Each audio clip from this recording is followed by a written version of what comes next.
बस 1 चम्मच इस सफ़ेद पाउडर को 3 से 4 महीने में एक बार देना है। 1 साल के अंदर ही पौधा 5 फीट से सीधा 10 फीट में पहुंच जाएगा। अधूरी जानकारी लेकर पौधे को ना दे, वरना पौधा जल भी सकता है इस सफ़ेद पाउडर से। के बाद एक पाम प्लांट से अनगिनत पाम प्लांट तैयार हो जाएंगे और हर साल तैयार होते रहेंगे, जिसे आप गिफ्ट भी कर सकते हैं या अपने गार्डन को भी भर सकते हैं। Hey everyone, this is Paridhi. Welcome back to craft alert Paridhi. आज की वीडियो में हम बात करेंगे एरका पाम प्लांट।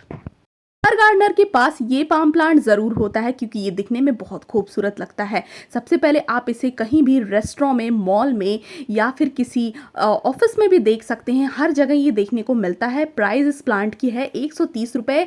1 साल पहले इसी नर्सरी से लेकर के मैं भी आई थी अपने घर पर और अब मेरा ये प्लांट अनगिनत प्लांट में डिवाइड हो चुका है। जानकारी के लिए बता दूं कि ये एयर प्योरिफिकेशन का सबसे बेस्ट इंडोर प्लांट नासा के द्वारा प्रूव्ड है माना जाता है। छोटा पौधा नर्सरी से लेते हैं तो 75 रुपए में आपको मिल जाएगा। मैं यहाँ से एक छोटा सा पौधा लेकर के गई थी, जो कि अब मेरा पौधा 7 से 8 फीट में पहुंच चुका है और उसी के रिगार्डिंग आज की वीडियो में बताऊंगी कि इस वीडियो में हम डिस्कस करेंगे इस प्लांट में होने वाले प्रॉब्लम को और कैसे उस प्रॉब्लम से छुटकारा पाना है। तो सबसे पहली प्रॉब्लम इस प्लांट में होती है कि इसकी पत्तियां भूरी पड़ जाती हैं और भूरी पड़ के पूरा का पूरा पौधा बेजान और रूखा दिखता है। जैसे कि मैं आपको यहाँ पर एक पत्ता दिखा रही हूँ, ये लीफ आप देख सकते हैं पूरी की पूरी ब्राउन हो चुकी है। इसके अन्य नाम अब बताना चाहूंगी। इसे golden can, yellow can, butterfly palm भी कहते हैं। हाइट की बात करते हैं तो इस पौधे की मैक्सिमम हाइट अगर आप जानना चाहते हैं तो गमले में 14 इंच के गमले में अगर लगाते हैं तो 8 फीट तक ये पौधा जाता है। अगर ज़मीन में लगाते हैं तो मैक्सिमम इसकी हाइट 3 फीट तक जाती है। अब बात करते हैं इस पौधे को लगाने के बाद अगर इस पौधे में बेबी प्लांट्स नहीं निकल रहे हैं, जैसे कि मैं आपको यहाँ पर दिखा रही हूँ कि छोटे छोटे यहाँ पर बहुत सारे बेबी प्लांट निकल रहे हैं, जिससे इस प्लांट की ग्रोथ का पता चलता है कि इस प्लांट में ग्रोथ तो हो रही है। 1-2 पत्तियां अगर भूरी हैं तो टेंशन वाली कोई बात नहीं है, उन्हें हम कट करके निकाल सकते हैं। फिर हमें यह भी जानना होगा क्या इस प्लांट में मल्टीपल प्लांट्स तैयार हो रहे हैं। तो नीचे मैं पॉट में दिखाती हूँ कि इस प्लांट में मल्टीपल प्लांट्स, एक नहीं पूरे 6 प्लांट तैयार हो चुके हैं। इसे मैं जब चाहूँ रीपॉट करके 6 पौधे तैयार कर सकती हूँ इससे। लेकिन मुझे ये प्लांट बहुत ही घना घना सा चाहिए तो मैंने इसे रिपोर्ट नहीं किया क्योंकि मुझे बूशी प्लांट पसंद है। अब मैं बात करती हूँ केयर कैसे करनी है। तो सबसे पहले जो भी डेड ब्रांचेस है, जैसे भूरी ब्रांचेस जो भी हैं, उन्हें कट करके हमें निकाल देना है और मिट्टी को साफ़ सुथरा रखना है। ओवर फर्टिलाइज़र इस प्लांट को नहीं पसंद होता है। तो सबसे पहले इस प्लांट की इस पत्ती को हम ट्रिम कर लेते हैं, हटा देते हैं। जानकारी के लिए बताना चाहूँगी इसकी सूखी पत्तियों से भी डेकोरेटिव आइटम बनाए जाते हैं, डेकोर किए जाते हैं। तो ये देखिए, ये है इसकी डेड ब्रांचेस।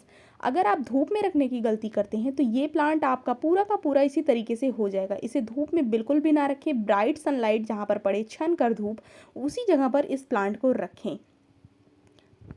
बताना चाहूँगी इस प्लांट में नई पत्तियाँ कैसे आती हैं। तो सबसे पहले मैंने इस डेड लीव्स को इसमें लगा दिया, मुझे सुंदर लग रहा था तो ये इसी छोटे से खाली से पॉट में डाल दिया। अब दिखाना चाहूँगी यहाँ पर जो नई लीव्स आती हैं किस तरीके से खुलती हैं और कैसे दिखती हैं। अगर आपके प्लांट में ऐसी लीव्स नहीं आ रही हैं तो आपको उसको ट्रीटमेंट करना चाहिए, क्योंकि ऐसा अगर प्लांट में नहीं हो रहा है तो वो प्लांट ग्रोथ भी नहीं कर रहा और डेवलप भी नहीं कर रहा है। तो ये जो आप देख रहे हैं ये पत्तियां अभी बंद हैं, इसके अंदर बहुत सारी लीव्स छुपी हुई हैं और ये अभी खुलने में इसे 1 हफ्ते का टाइम लगेगा, जब ये पूरी की पूरी जो ये प्लांट की लीफ है इसकी हाइट डेवलप हो जाएगी। तो इस तरीके से अगर आपके प्लांट में नहीं हो रहा है तो आपके प्लांट में न्यूट्रिशन की कमी है। कभी कभी बरसात में क्या होता है, ओवर वाटरिंग के कारण प्लांट से माइक्रो एंड मैक्रो न्यूट्रिएंट्स दोनों बह जाते हैं। इस कंडीशन में हमें प्लांट को बेहतर न्यूट्रिशन देना चाहिए जो कि हमारे घर के किचन में ही मौजूद होता है। ये है दोस्तों एप्सम सॉल्ट, जिसे सेंधा नमक कहते हैं। किसी भी आपको मेडिकल शॉप पर या फिर आपको किराने की दुकान पर मिल जाएगा। 1 चम्मच देना है, बहुत ज़्यादा भी नहीं देना है। बहुत लो मेंटेनेंस प्लांट है, इसलिए मैं सिर्फ इसी का फर्टिलाइज़र देती हूँ एप्सम सॉल्ट का। कैसे देना है पूरा तरीका बताऊँगी, तो पूरा वीडियो ज़रूर आप देखिएगा।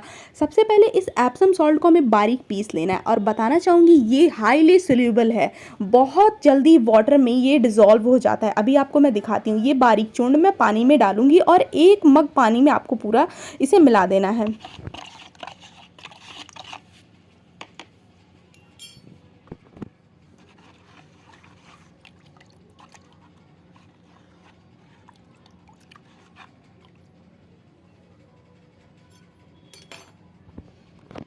आप देख सकते हैं इसमें बिल्कुल भी कण एप्सम सॉल्ट के नहीं दिख रहे हैं, पूरी तरीके से हाईली डिसॉल्व हो चुका है, क्योंकि ये बहुत ही तेज़ी से डिसॉल्व होता है। इसीलिए इस फर्टिलाइज़र को हम प्लांट को देते हैं, क्योंकि मिट्टी के अंदर बहुत ही अत्यधिक तेज़ी से ये ग्रोथ पहुंचाता है। क्योंकि दोस्तों ये जो होता है ना, प्लांट के अंदर ग्रोथ हार्मोन्स को डेवलप करने का वर्क करता है, क्योंकि ये हाईली सोल्यूबल है। दोस्तों आपको सल्फर और मैग्नीशियम की मात्रा भर भर के मिल जाएगी, जो कि प्लांट को ग्रीन रखने में और डेवलप करने में बहुत हेल्प करती है। तो इस एप्सम सॉल्ट को एक बार देकर देखें प्लांट में, और 3 महीने के बाद इसका रिजल्ट आपको मिल जाएगा कि आपका प्लांट बहुत ही तेज़ी से ग्रोथ करने लगेगा। बात ये बताना चाहूँगी, जब इस प्लांट को लेकर के आएँ तुरंत रिपोर्ट ना करें, 1 हफ्ते के लिए इसे थोड़ा सा एनवायरनमेंट फ्रेंडली होने दीजिए, और उसके बाद आप इसे रीपॉट करिए, और कम से कम 15 से 16 इंच के पॉट में लगाएंगे तो ये पौधा बहुत तेज़ी से डेवलप करेगा आपका। और तो और बार बार फर्टिलाइज़र देने की भी इस प्लांट को कोई ज़रूरत नहीं है। एक और ख़ास बात इस प्लांट की है कि 24 घंटे ऑक्सीजन ये प्लांट देता है, इसीलिए आप इसे ज़रूर से ज़रूर लगाएं। अगर आपके घर में कोई बीमार है तो उसके रूम में ज़रूर रखें, बहुत ही फ्रेश एयर ये प्रोवाइड करता है। आज की इस वीडियो को हम यहीं पर एंड करते हैं। उम्मीद करते हैं वीडियो का टॉपिक आपको पसंद आया होगा। चैनल पे पहली बार विजिट किया हो तो लाइक शेयर सब्सक्राइब किए बिना ना जाएं, और अपने प्लांट्स की केयर करते रहें। Happy gardening.